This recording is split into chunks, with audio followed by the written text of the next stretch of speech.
that I thought were, first of all, very potato forward and made me think a little bit differently about just what a potato can do.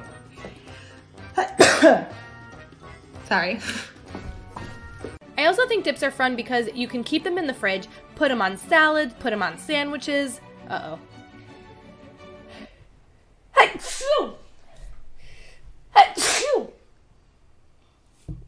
Oh, God. Excuse me.